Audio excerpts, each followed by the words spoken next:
Език свещен на моите деди, език на мъки стонове вековни, език на тая, дето ни роди, за радост не, за ядове отровни. Език прекрасен, кой те не рога и кой те пощади от хули гадки.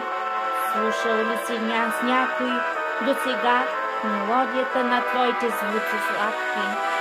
Разбра ли някой колко хубаво с мощ се кри в ръчта ти гъвкава, звънлива, от руини тонови, какъв разкош, какъв размах и изразитост жива?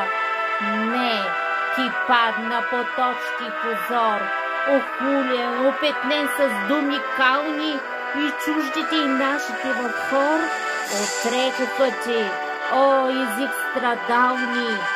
Не си можал да въплатиш в теб създанията